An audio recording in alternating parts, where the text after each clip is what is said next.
Hi, everybody. Welcome to another episode of On the Patio. I'm Dean, and there is no introduction. There are no minced words or anything other than saying, welcome, Kenny Aronoff, to On the Patio. Thank you for having me. How did you feel when Ringo gave you that call? What was that for you after watching them as a little boy on TV and then that dream came true? Well, I'd met Ringo a couple of different times previous in sessions. The first time I just went up to him and hugged him and he just went, he was like blown away.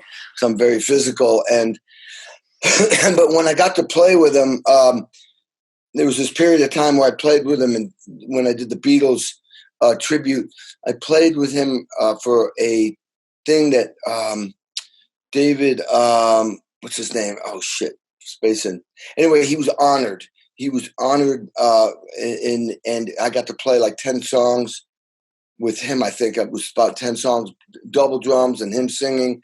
And then 2 weeks later, I did the Grammys with him, and then I did the tribute honoring the Beatles for this, the 50th anniversary being on the Ed Sullivan. So all this was like surreal to me and like amazing. On the other hand, I mean, I'm focusing on doing a great job at what I do, so I don't want to let any of that get in the way. I have to stay very focused, especially the Beatles, honoring the Beatles. I mean, I saw them when I was 10 years old on TV, and now I'm performing with them 50 years later. There's a lot of stuff going on in my head about that. But the bottom line is I'm playing with Dave Grohl, I'm playing with Joe Walsh, I'm playing with Jeff Lynne, I'm playing with Danny Harrison, I'm playing with Brad Paisley, I'm playing with Stevie Wonder, I'm playing with Keith Urban, John Mayer, and on. And it's being, televised, filmed, and, recorded. And so when I do things like that, or the Kennedy Center honors where you're playing with icons like that, I just focus on my job. I'll celebrate later. And in between songs, like in that Beatles thing, I was rehearsing. I rehearse count-offs. I have notes on. I have everything written out. I'm the most anal chart writer. I mean, this is just a sample of what I do. So I can write something like that in 30 minutes and then start sight reading it. And that's why I can jump from one gig to the next and can record 10, 12 songs in a day if I have to. Yes. It's way beyond drumming at this point. It's those shows. It's like I get the script of the show. I have discussions with the stage manager, the producer, the musical director, and know the flow of the show. And I have notes. Tom and Dave have to retune their acoustic guitars. Wait, 10 seconds between when Don Henley walks off the stage and Loretta Lynn walks on stage. Don will come from my left side. Loretta comes from the right. Don will read the teleprompter, and I mean, I got it all written out because I'm usually rehearsing up till maybe an hour and a half before a shoot like that. Yeah. And you've rehearsed. If I do a show with 10 or sometimes 25 people, you're rehearsing with some of the bigger names the day of the show, and they're changing stuff left and right. Impossible to remember that much material. And I want to be the guy that doesn't mess up the flow, the count off in, a huge event like the Obama inauguration, 25 artists out of 27, freezing cold outside. It's not just playing drums anymore. So anyway, I focusing on my job, but after that was after the Beatles thing. I had done the Grammys the night before with Ringo. I had done that David Lynch Foundation had honored Ringo, and 2 weeks prior, and Ringo had come up to me at the David Lynch thing and says, "Mr. Aronoff, I just keep hearing about this Aronoff guy. And so I finally am now going to play with this Aronoff guy." So I was like, wow, okay. That blew me away. But jumping ahead, when I got done with the Beatles thing and I walked off stage and I was looking for my wife, there was a little bit left to do in that show. Some other people were performing. And I walked by looking for my wife, and there's these elite seats in this big arena. It's Tom Hanks, his wife, Ringo Starr and his wife, Paul McCartney, his girlfriend at the time, George Harrison's widow, Yoko Ono, Sean Lennon, Johnny Depp, Keith Urban, and Tom Cruise. They're all sitting there. and I'm walking by them, and I know most everybody, so they're kind of acknowledging me. But Ringo's applauding. He's sitting down. He's applauding, going, "Bravo, bravo, Mr. Aronoff." And I'm like, it was a humbling moment because I'd never really had spoken to him one-on-one like this. I mean, literally before that show was me, Paul, and Ringo, and Don Was, and Ben Montez from, Petty, talking about what it was like in Hamburg and the whole thing before they became big. But this was a moment that was like, I did my job. And so anyway, I get down on one knee because everyone's watching me. And I know Tom Hanks real good from that movie. I did the That Thing You Do, that main song.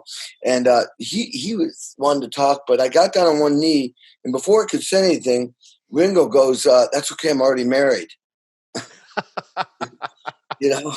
And I'm like, of course, he's so funny, he's super clever. And so I went, no, that's not what I was going to do.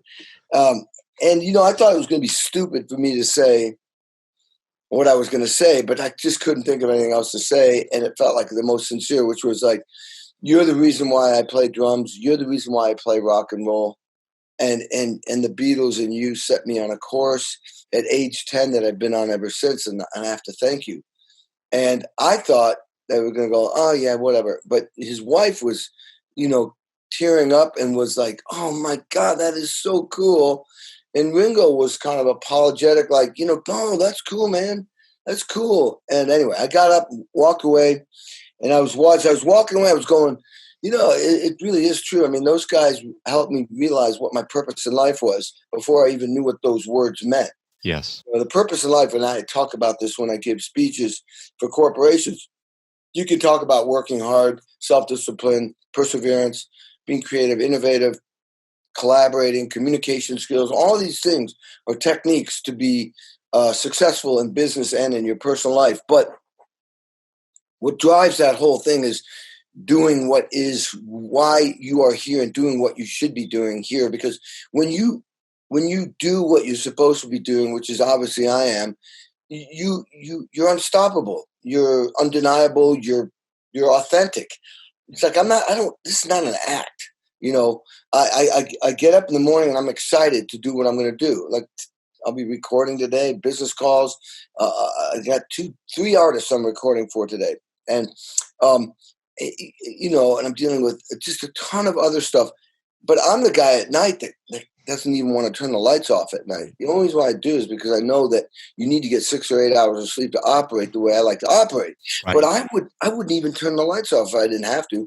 My son told me he used to remember when I got only 4 hours of sleep a night. He said, "I remember I'd go to bed, you were working. I'd wake up to go to school and you were still working." And it was. So that means I'm operating from a place in my heart of desire.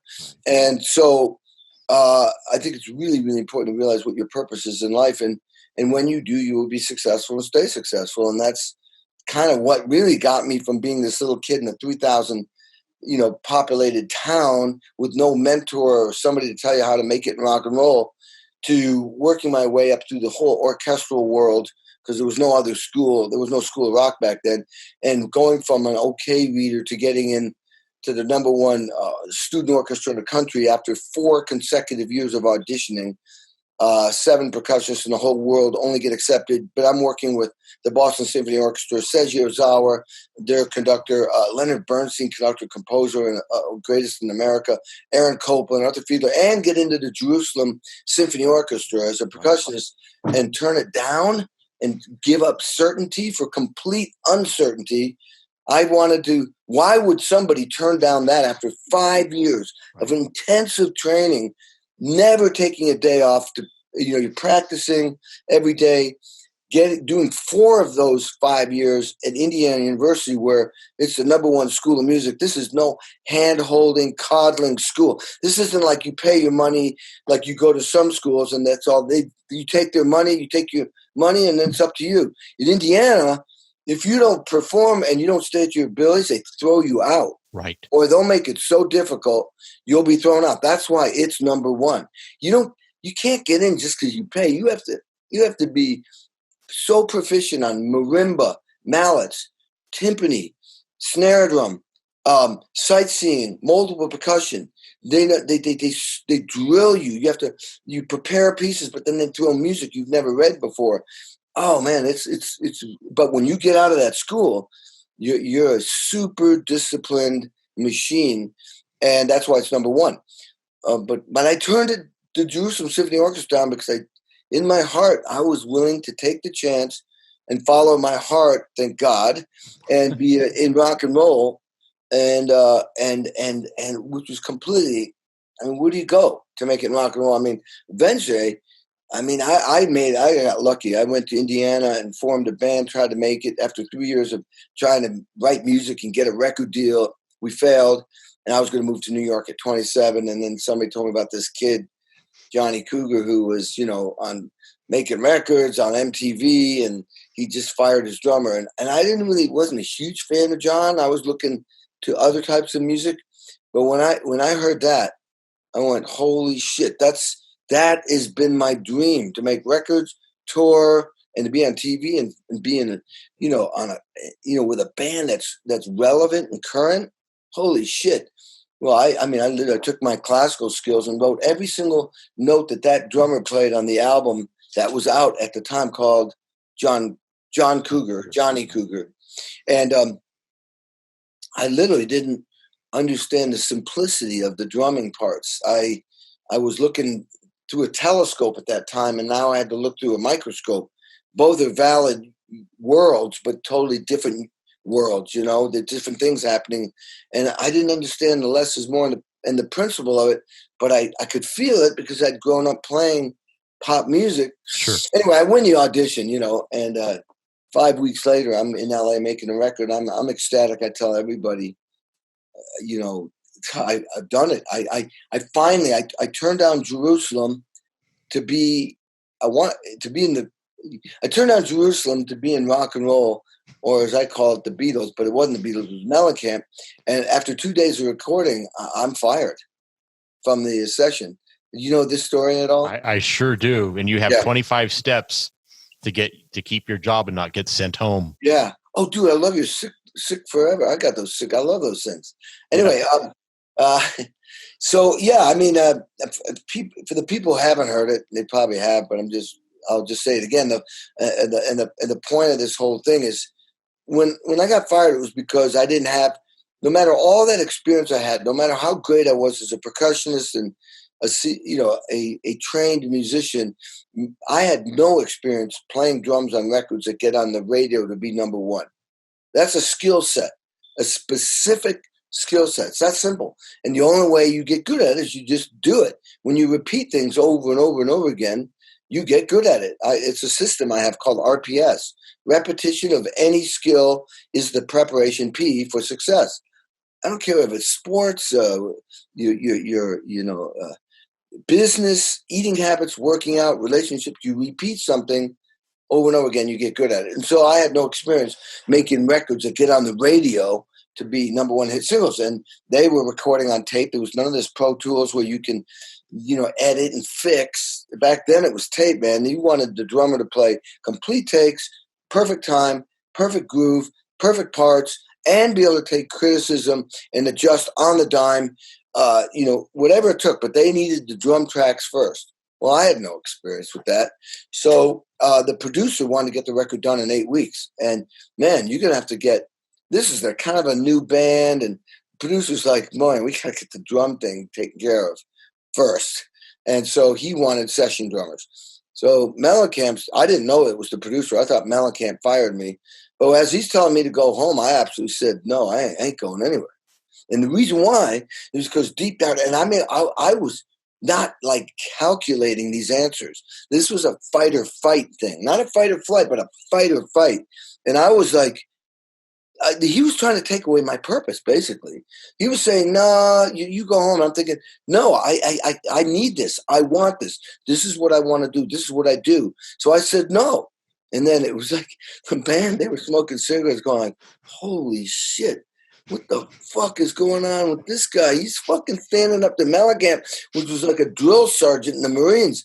And John's looking at me like, and then I just go, well, God damn it, am I still your drummer or what? And he's going, well, He's a little perplexed, and he goes, well, yeah, but you're not playing on the record. And I went, well, I'm still not going home. I'm going to go to the studio and watch these guys play my parts.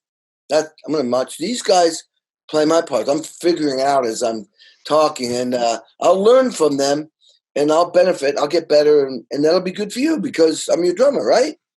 Silence. It was just like, I'm like, holy shit. I'm like, look, you don't have to pay me. Sleep on the floor. I just wasn't going home. I want to figure this out. That's the way I am. I will crunch down if I have to stay up for 48 hours until I get it. I can't go to sleep. It's not possible. So he agreed. He went, sure, pay you, not pay you. That's great. Wonderful. What employer doesn't like that? The employee works for free. So I did stick around. I took it real seriously, and I was humbled, embarrassed, feeling like a loser.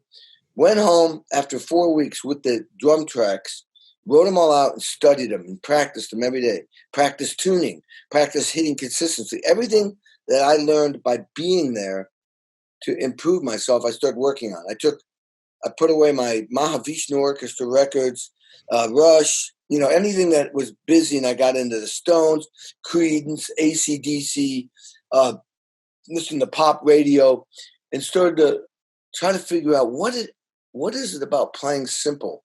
Zeppelin, Kashmir, simple things like that. It was like, because it's really easy to practice complex stuff because you just practice it till you can play the complex thing. But how do you practice playing groove and space? And it's not a defined thing. It's a feel thing. It's a sound thing. It's the space between the notes. It's not that simple. So the only way you get good at it is, like I said, RPS, repetition. So I'm an expert now. I became the drummer I used to make fun of. I mean, I became excellent at playing doost, got, goot, got, doost, got, goot, got, goot, got, goot, got, for hours and loving it because I started to understand what that was.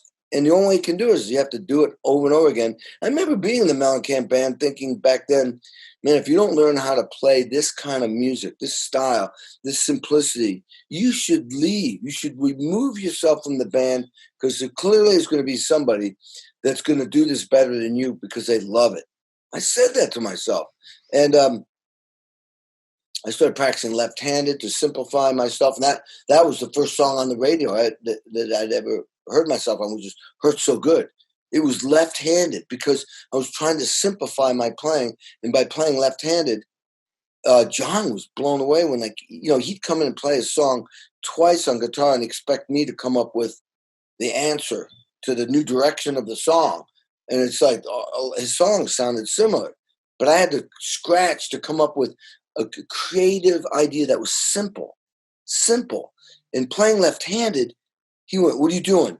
And I'm like, oh, shit. I thought like he was yelling at me because he says, that beat's so cool. Why haven't you played that before? And I was thinking, well, I play that all the time right-handed, but left-handed, it sounded different. It's kind of like a beginner, the left hand on the head had kind of a loose, kind of sexy, kind of like a dishwasher. And the thing is, playing left-handed, I did all right-handed fills, eighth notes. Okay. Got goo goo, got goo goo goo. For the people who don't know that song, it's just like got do got do do got do got down got do do got got do got down got go do dee do do do do do do.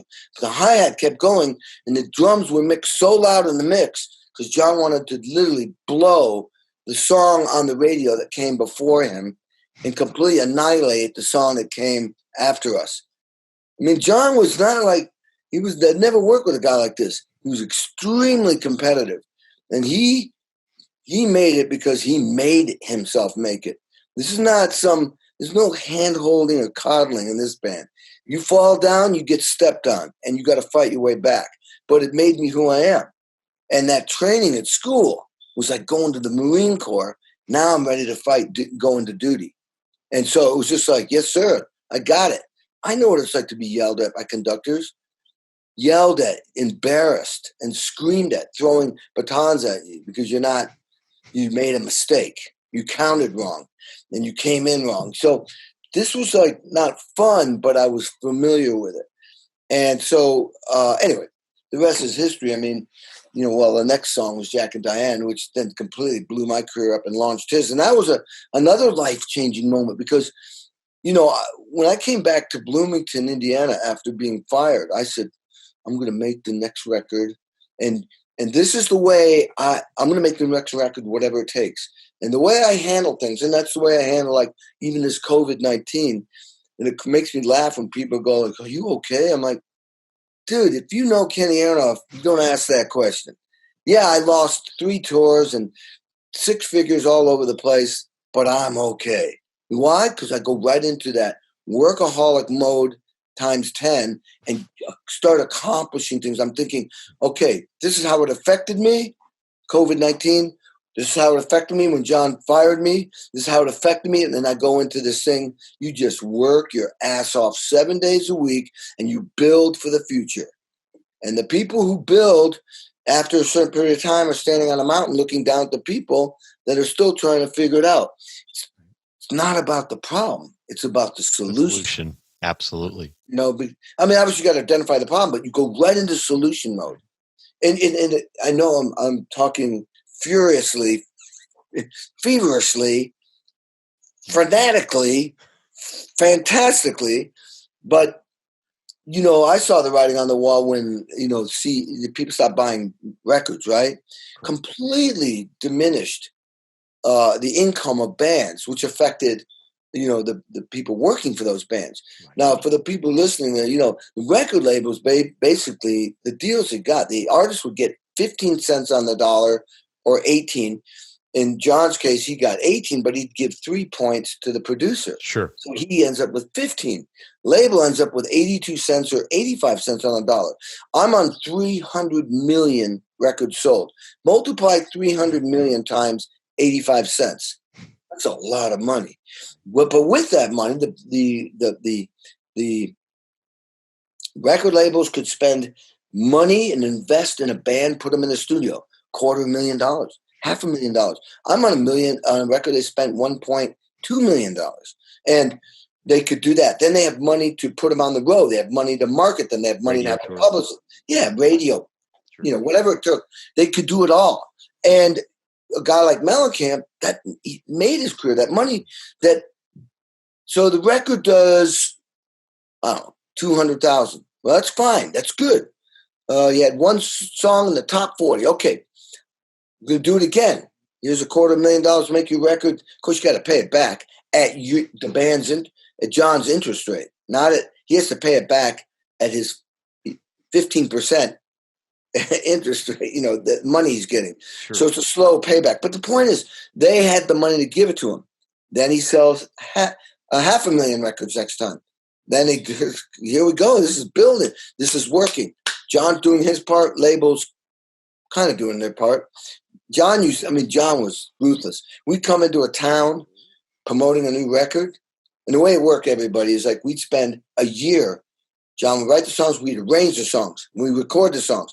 And because there were budgets, if we made a record that wasn't good, we'd scrap it and start again. But the bottom line is we'd make a record within a year, then do promotion, then go on tour for a year, take a month off, start again. We did that for 4 records, 8 years. And that's intense work. That's how you build and make a company work. But the bottom line is he would get into town. Let's say Pittsburgh. We got 2 songs on the charts, and our records played all over radio. Album-oriented rock radio, which plays all the songs on the radio of that album, and then you have singles, top 40 or top 100. What was the other name? But anyway, it was the hits, and we were on that. John would have guys go to all the record stores in town and see if there was a display, if the record label were doing their job. Right. Are you promoting my record? Because I'm promoting my record and making you 85 or 82 cents on the dollar. Right. So are you promoting my record? He was livid when he'd find out. John was, he was on it.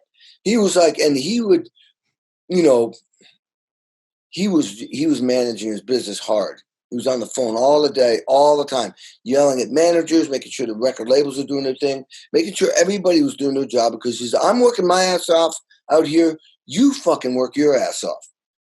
And you're making more money than me. So work your ass off. So when I remember saying American Fool did like 2 million or something. And he's like, should have done 5 million. He was not satisfied. We had 2 number 1 hits in the top 10 at the same time. That's huge. Michael Jackson does that. Mellencamp did it. He's thinking, well, if we're that big and we're all over MTV and we're winning Grammys, why did we only sell that amount? I love it, man. Back then I was like, what a jerk. But now I go, hats off to you, buddy. Damn right. He made his career. He worked his ass off. I respect him a lot. So, yeah. Anyway, the Jack and Diane story, everybody pretty much knows. But, I mean, quickly, it was like I finally am going to make this record 2 years later after I was fired off the first one, which was Nothing Matters and What If It Did. I ended up playing percussion and stuff, but not drum set. I'm nervous as hell. In American Fool, 2 people got fired in the band. Me and John almost got in a fist fight. John, I didn't know, was about to lose his record deal. John almost died in front of me on a motorcycle accident. A Harley went down. And we were going into town, probably to pick up chicks or something. And it was dark. It just turned dark, and a dog, big, huge Airedale, jumped out in front of his Harley just as he passed us. And on these straightaway through these cornfields in Indiana, we see the sparks flying. So that means the bike is down, spinning, hits a tree, and boom, blows up. We're slamming on our brakes and going, John's dead. But then when it happened, we see him hobbling across. We got our brights on, and then hobbling across, and then hobbling across. We're like, we jump out of the car. When it happened, that son of a bitch got on top of the bike when it went down and knew just when to push off the bike when it hit the tree. And I'll tell you, man, we used to have this thing called the Mellencamp Football League, or the MFL, called the Mandatory Football League, because we had to play. That's how I broke this finger. And that guy was competitive. The fastest white boy I've ever seen. Now, I was a 3-letterman jock by the time I was a sophomore in high school. So I was around athletes my whole life. This guy was the fastest white boy I'd ever been. I come near him to try to tackle him with football. He could run. He was like the road runner. Unbelievable. So he was very athletic. But anyway, we get to criteria. He's in a cast and he's grumpy and he's fighting for his career. I didn't know that. I was just fighting for my career. So I walk in one day and some co-producer got this metal box, and I go, hey man, Don, what's that? He says, oh, it's a Lin 1 drum machine. Drum machine? Yeah, the Bee Gees are using it next door. It's the coolest new sound. Got 8 outputs, and you can mix, the kick and the snare and whatever. And the sounds are kind of hip and new. It's a new thing. I'm like, well, what are you using it for? He went, well, this song, Jack and Diane, we're having a hard time with it. We thought we'd try this. I went, I'm being replaced by a machine. I was replaced by 2 humans 2 years ago. Grab the thing, grab the manual, and I'm going to program it. I want to be part of this. So I start figuring out. Basically, I programmed what I was playing: kick drum, cross stick, and hi-hat. Doom, chika, goom, got, doom, chika, goom, got, doom. A little ditty about Jack and Diane. It was cool for maybe one verse, one chorus. Now what? We were young. We didn't know how to really arrange songs. So we thought maybe that would work. I program it, give it back to him. I'm sitting in the control room going, not the control room, the lounge going, what is going on? A drummer is going out? Or am I being, my head was spinning. Like, what's happening? It's like, when is this going to get easy? Right. So I get summoned 2-3 hours later in the control room. John's like, I don't know. We need a drum break right after the second chorus. Like a drum solo or something. I'm like, I'm excited and terrified. Right. Excited that I'm on it. Terrified that if I don't figure this out, I'll get fired. I mean, it happened before, right? Of course. So I all I know is back then, this is 1981, most of the drums were recorded in vocal booths, so they could control the sound. Nobody wanted to deal with the ambience, and it was just easier to control the drum sound. But John said, like I said, he said, I want this drum break to blow the speakers off of car stereos. So we put it in the big room, the drums. You got the close mics, you got the overheads. But the room mics, nobody knew quite where to put it, because the further away you put the room mics, the more delay you have. You essentially want to have a cool relationship between the close mics, the overhead mics is a little bit of a delay, and then going into the room mics. But where do you put them up? You put them up high, you put them up low. It was a whole learning experience.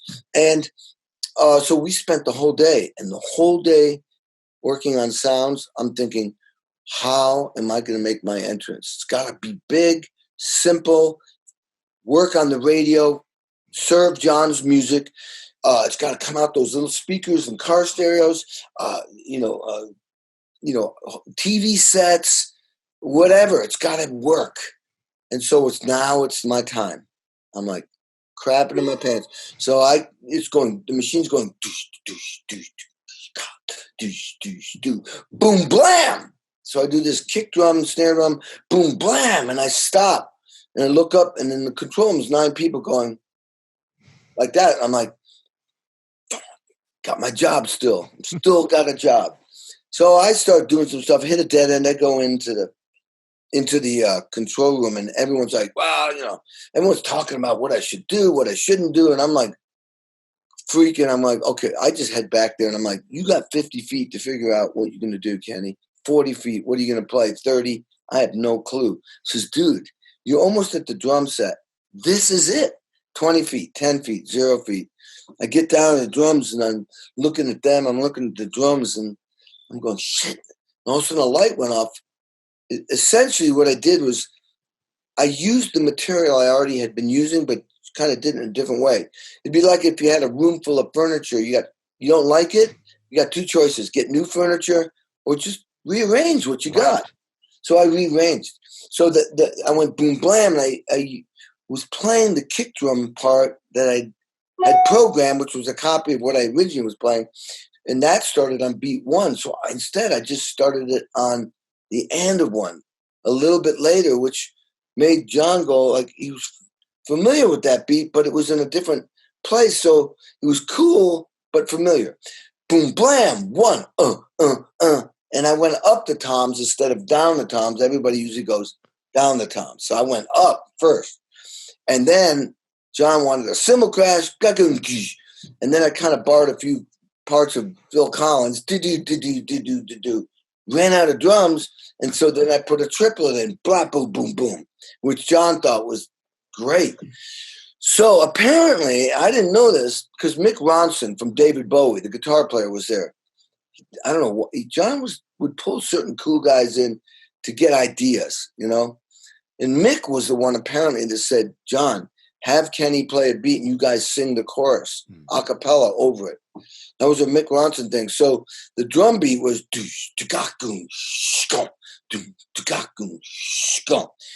I won't get into how I came up with that, but I came up with it quick. And we went back and forth a little bit. John didn't want too much hi-hat, and eventually we settled on 3 to 4. And I hit the floor tom and the snare together, and so let it rock, so let it roll, so let the Bible save my soul. And it became like one of the top 2 air drum pieces ever on pop radio. And my career just completely took off, and John's blew up, and the rest is history. I mean, until the session world, I got into that, but damn. So you ask one question and you get the dictionary. And the dictionary is very full, Kenny. I think the statement is you've gone through 2 boot camps, Indiana and Mellon Camp. Yeah, Indiana and the Mellon Camp. Yeah, right. You absolutely. It's great. you cut your teeth on two of the biggest rocks, if you will, that I can imagine growing up, following you, listening to you, seeing you perform. I don't know how many times. I've probably lost count how many times I've seen you perform. And Mellencamp gives you a show. There's no beg for an encore. It's full stop, hours of a show. Lights go on. He says, "Good night, go home." That's it. That's a money breaker right there when you go see a Mellencamp show, and seeing you do a clinic or a speaking engagement or watch you do a session. It's not who you've played with. The question is, who haven't you played with in the years of session, recording, touring, Smashing Pumpkins, Fogerty, Mellencamp? I don't know where we could even start. And at the end of your book, you give credits to all of the albums you're on. Yeah. And I'm sitting there going, page. The thing that's it wasn't a calculated thing. I love playing the drums. I mean, like, first of all, you're lucky if you get in a band that's successful, especially like a Mellencamp. He's still happening, but I had 17 years of run with him with hit after hit after hit, and reinventing myself all the time, coming up with beats, and the drums were featured. It wasn't just like something in the background. It was an important, integral part. And, for the people listening, we were selling out arenas, multiple nights, no opening act, just us, 3 hours. And like, as you said, and high energy. Right. John was screaming at us. It was like sports. When somebody moves there, but we were moving across the stage, and it was in your face. And people came there, and they stood, and they were there to party, and bam, it was great. And but then, to make it as a session drummer, also, that's usually it's one or the others. Is some drummers out there that do both. Yes. But then to get as diverse as, like you were saying, doing the obvious, the Mellencamp, the Bob Dylan, the Elton John, the Bon Jovi, the Bob Seger, but then now you're touring with the Pumpkins, and then you did the Highwaymen's last record, Johnny Cash, Willie Nelson, Chris Christopherson, Waylon Jennings. We're not talking about pop country. We're talking about the real country shit. And then performing with Loretta Lynn, recording with George Jones, recording with Conway Twitty's last recorded performance ever. He died a month later. Playing with Jerry Lee Lewis recently, before he had a stroke. Recording with Tanya Tucker and Little Richard together. To doing Bon Jovi, to then let's jump to Ray Charles. I played with twice. Ray fucking Charles. Joe Cocker for 10 years. Then Buddy Guy, B.B. King I recorded with and performed with. In the blues thing. Is that the same drummer, right? Then you're playing with Tony Iommi from Sabbath and Glenn Hughes from Deep Purple. We started a band. And they put Sabbath back together, so we didn't have a band. But then going off with like Celine Dion, 40 million record sales. Meatloaf, 3 big records. Bat Out of Hell. Yeah. Then the Buddy Rich Big Band. I recorded 2 songs with them, with Neil Peart as the producer. And then you get into like the girls, Avril Lavigne, Alanis Morissette, Michelle Branch. I did both her big records and toured with her. Then Chickenfoot, the supergroup with 2 guys from Van Halen and Joe Satriani. And now on Joe Satriani's new solo record, which entered the charts at number 8. That's competing with Justin Bieber's and all the other people. He comes in at number 8. And unfortunately, we're not touring right now because of the COVID, but we'll get out there. And it's just the diversity in recording.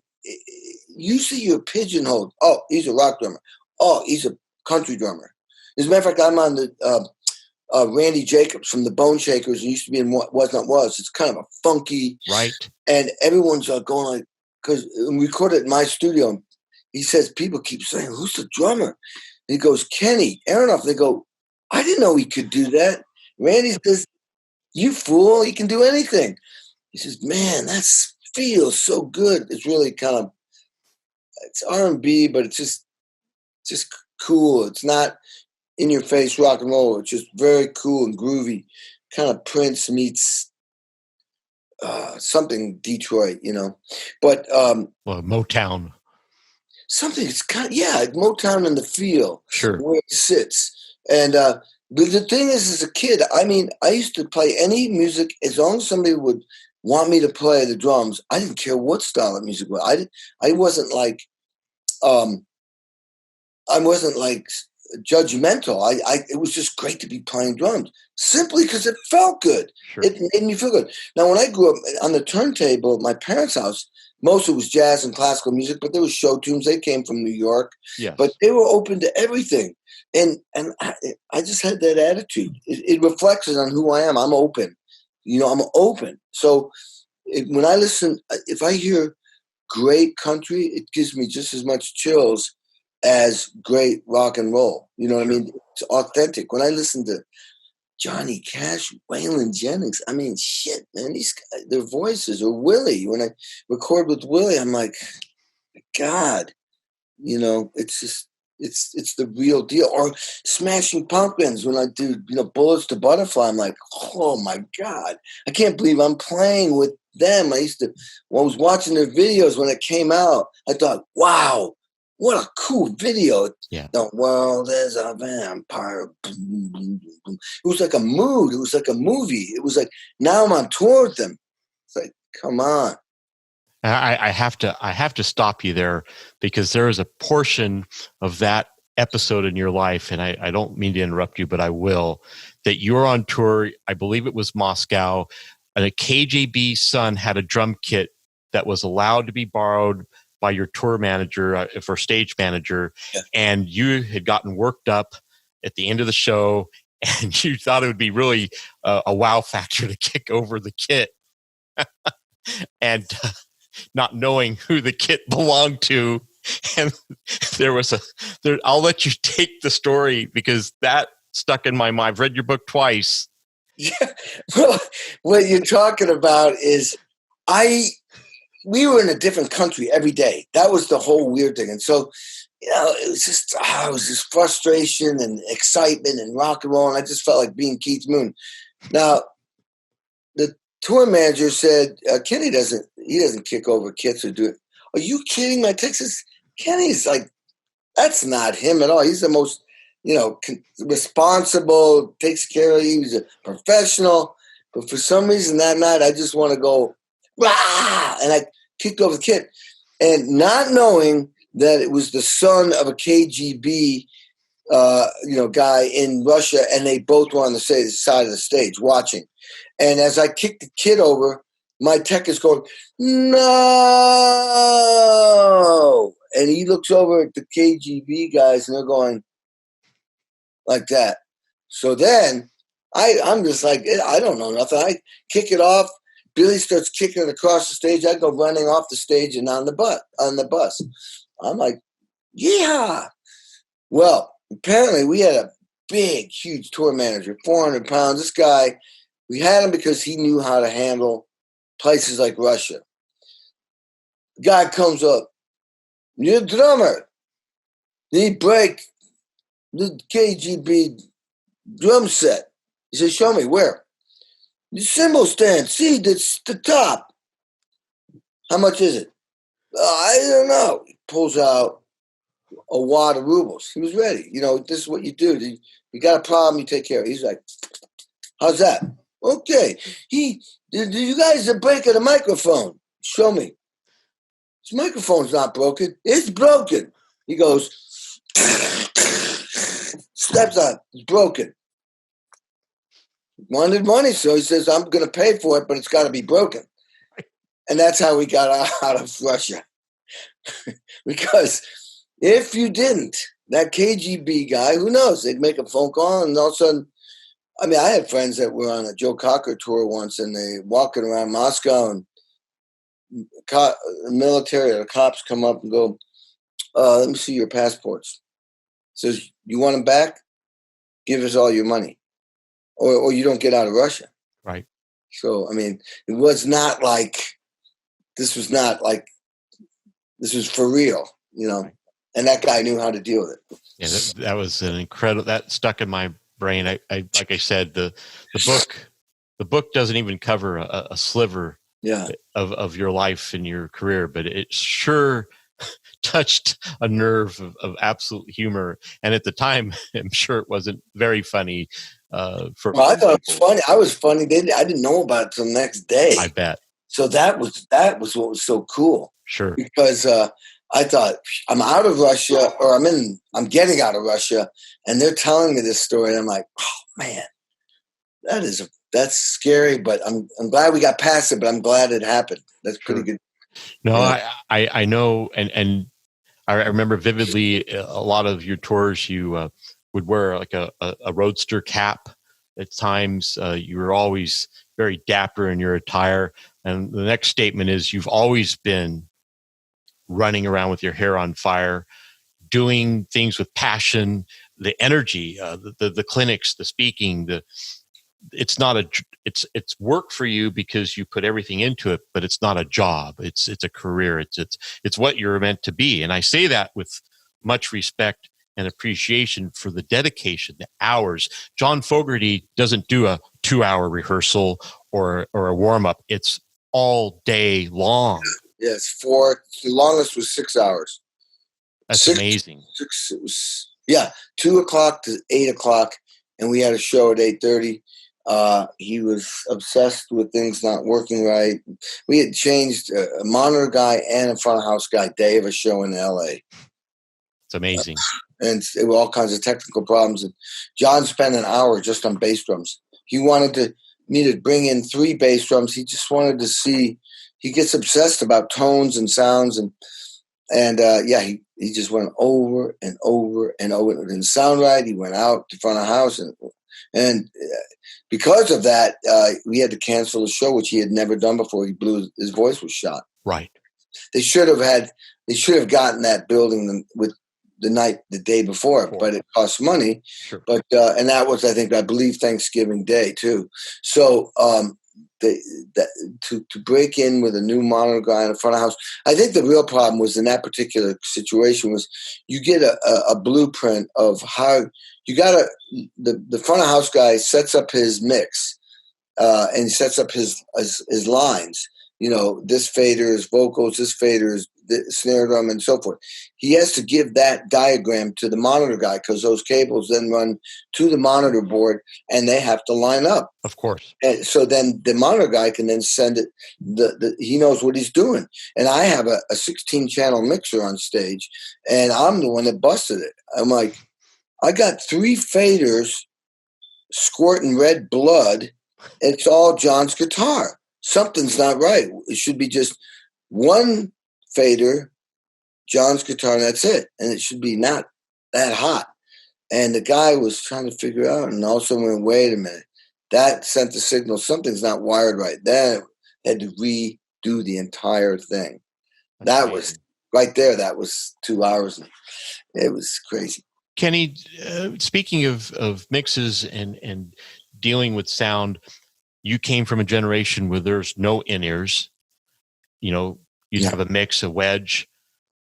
Coming into the technology, you've come from an analog version of music. Now we're in a digital age. Do you still prefer the in-ears now? What's more comfortable? What's your workflow? And we know that you're a Tama artist. You've been with Tama for a number of years, but what is kind of your nuances that you prefer, whether it's on stage performing or a session work? Well, session, it's great when you get in the studio where you have, you have your own mixer and you can make your own mix. Sure. And if I'm recording, the first thing I ask is, I gotta have a click track there. The first thing I'll ask is, what are we keeping here? If I'm playing with a band, then I make the mix, and usually if it's session guys, there's not really an issue with time. If it's a new artist or a new band, and then I will primarily try to make the click, real loud and bring everything back. Anything that's not in time, I get out, but very soft. If I'm recording and overdubbing, first thing I ask is, what are you keeping? Like on a Michelle Branch record, that was when I started to see the whole thing change. 2005 or whatever it was, because of budgets, the tracks were already done. I was overdubbing the last guy, which created a whole new set of issues because on the first song was a single, Everywhere. We spent a long time getting sounds because I had to now adjust my sounds to fit to the tones that already were there. Six guitars, 3 guitar parts in stereo, and each keyboards, loops, vocals, background vocals, bass. It was full, so I had to get like a smaller bass drum that would fit right in there. We had to tune the snare so it would fit right in there amongst all the other frequencies. Anyway, I'm recording, got the click up, got the loops up. I'm recording, and I after so many takes, I went, I got it. That's a take. But I look in the control room, and there's no applause, no nothing. I went, something's wrong. I immediately identified, and I'm great at that. Like the red flag goes up, you got a problem, you got to solve it. That's exactly what I go. Problem, and I go right into solving. So I take off my headphones and I go into the control room knowing something's not right. And yet I feel like I'm doing great. But, I have a little bit of doubt. So I say to the producer, John, what's the problem? He says, you tell me. I'm like, okay, wow, okay, it's on me. That's even heavier because now there's a problem, but nobody knows. So I go to the board and I go, give me the click track and the drums. Spot on. I'm like, okay. And they're all hearing this. Give me the loops, click track, and the drums. Spot on. Something, because when I hear the song, I sound laid back. Something's not right. Somebody's on top of the beat that makes me sound laid back. I said, give me the rhythm guitars on top of the click. So I went, I look at John, and he's a producer, but he also played all the guitars. I said, he says, I'm a little on top. I said, yeah. And I went, political move here. Don't worry about it. I got it covered. You're fine. So I go out there, pull the loops out, put the click back, push the acoustic guitars up. Touchdown. Fixed. Now we're a band. That's why I asked, what are you keeping? And back then they were keeping everything. So I adjust the mix, whatever it takes to make it sound great. Now live, a band like Chickenfoot, small band, 4 people, right? No in-ear monitors, just a complete Van Halen mix. Huge sub, 2 subs, 2 mid-range, just surrounded by power. Love it. When I went out with Doug Penning from King's X and Satriani for the Experience Hendrix store last year, I had 1 big sub, 1 mid-range, a big stack behind me, and then I put Joe's amplifier right on the side of my stage. Not his speaker, an extra speaker cabinet. And they're all going, you don't need that. I says, yes, I do.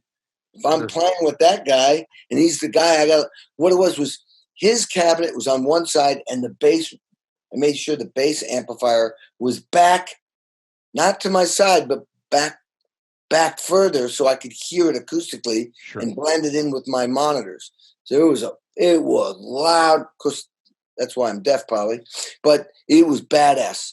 And I had everything, but it's only 3 people. Now, you go out with John Fogerty, I have a 16-channel mixer. Yes. And so now I can control. I only want to hear keyboards when I need them. Get rid of them otherwise. No background vocals except if I need them. No horns except if I just want to have them. I clean my mix out, and I have a guy, my tech is mixing.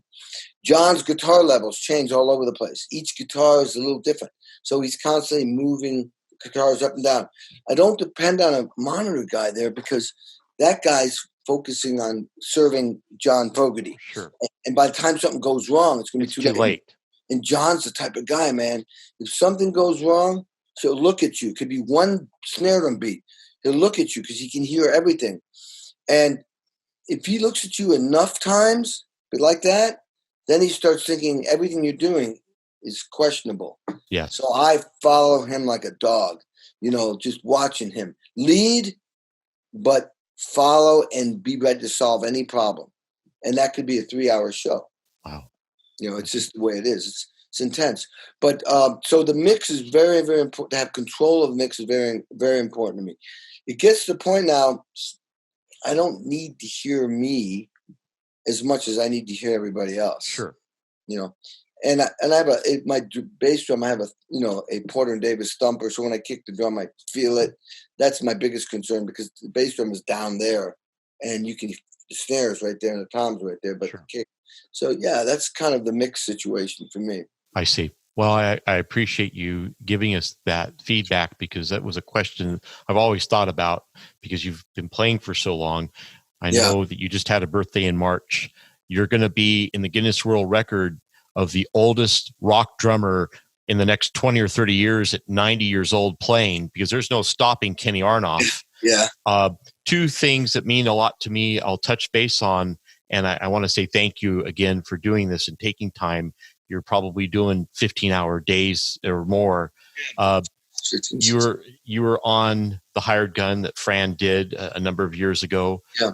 You have your own book about 4 years ago, Sex, Drums, and Rock and Roll, the hardest hitting man in show business.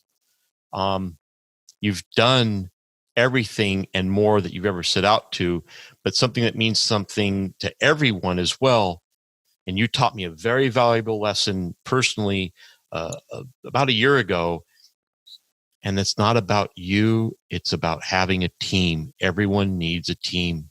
You gave me a gift, and it has nothing to do with drumming at the moment. Yeah.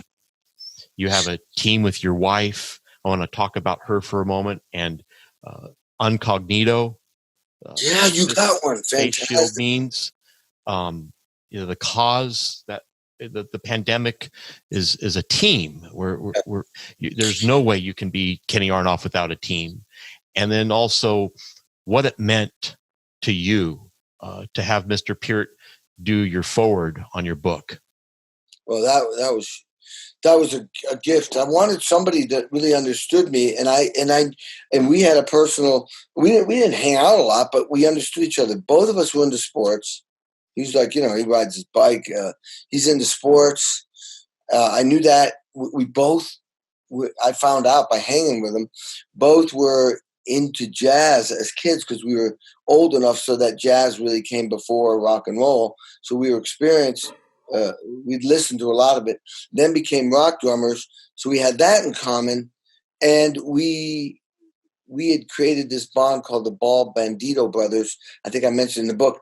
And it was because after I recorded the Buddy Rich Big Band songs, Straight No Chaser and Big Swing Face, that was the first time I met him. Then I performed with the Buddy Rich Big Band, and we hung out again.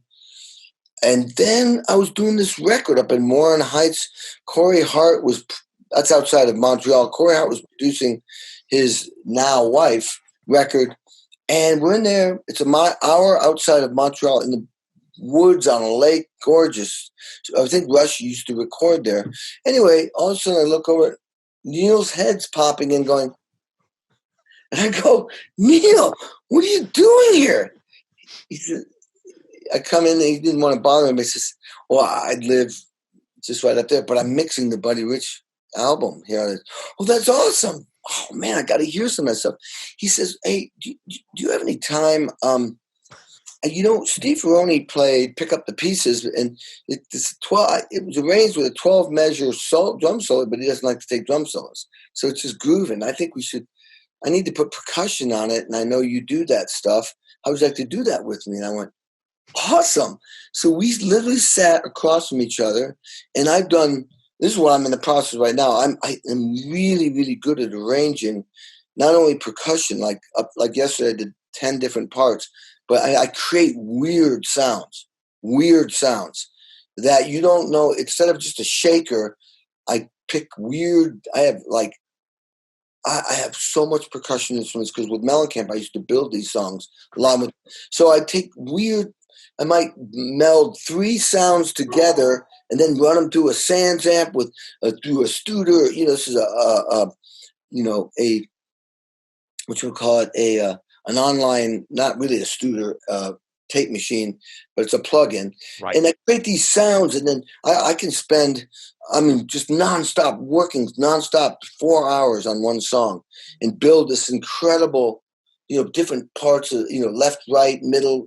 And I build these incredible tracks that are just, I'm telling you, it's not your normal, you don't just pick up an egg, I'll do an egg. I may do like 7 different shakers and audition them and listen to them. Then I might blend them. Then I may start in one verse, it's one. Then I bring 2 there. Then the third verse is something else. I mean, I just do all kinds of weird stuff. And so I knew kind of what to do. So we started with the low instruments and worked our way up. And afterwards, I went over to his house and we drank some scotch and we listened to the mixes and we talked and hung out. And that's when we became good friends.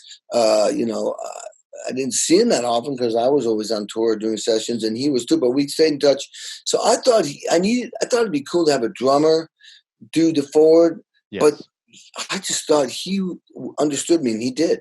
He wanted me to, as you could see in the forward, he talks about that experience. And I knew that, he wanted to see 3 chapters just to see if he felt like he would have anything valid to say, not just say, yeah, I'll do it.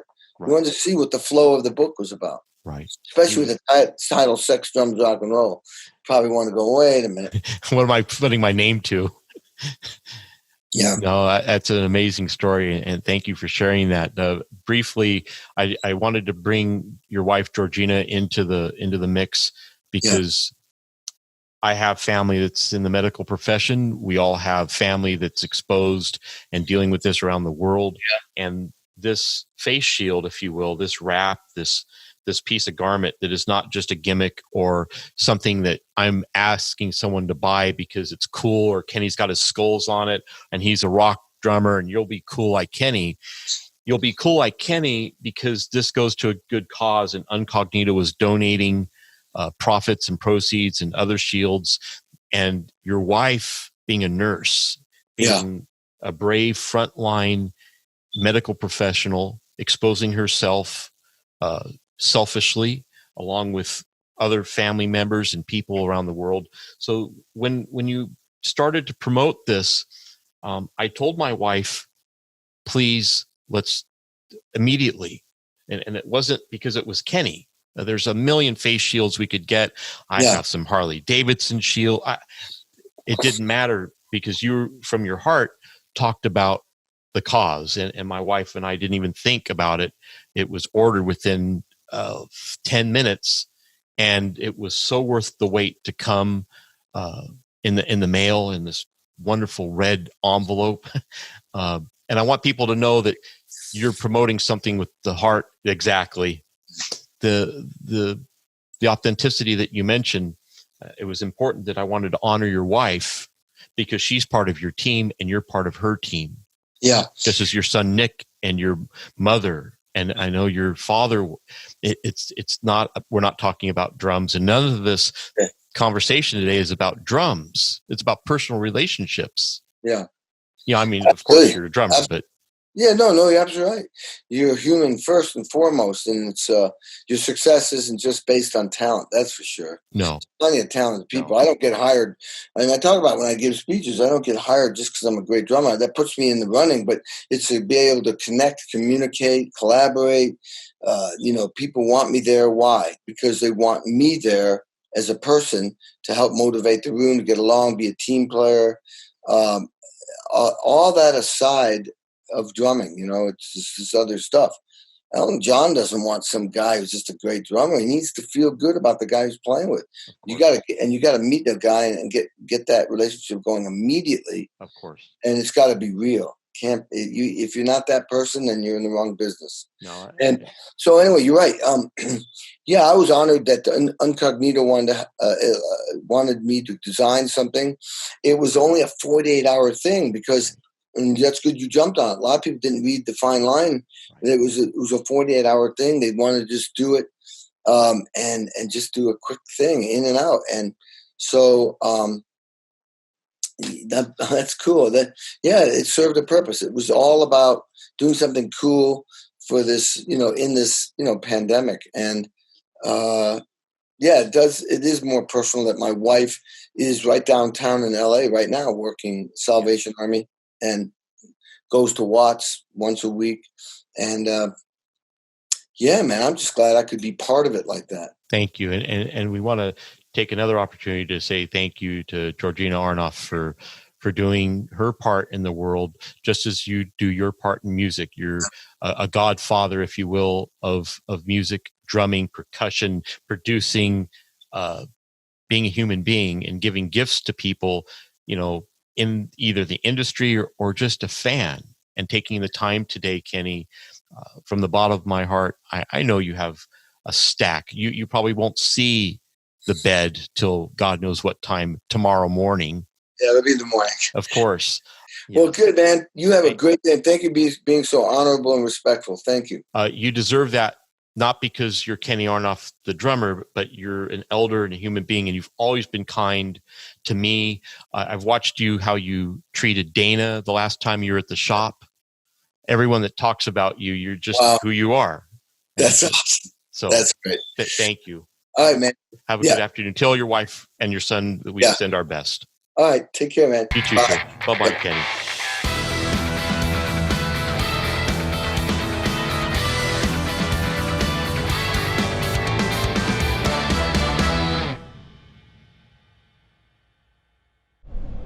That's a wrap.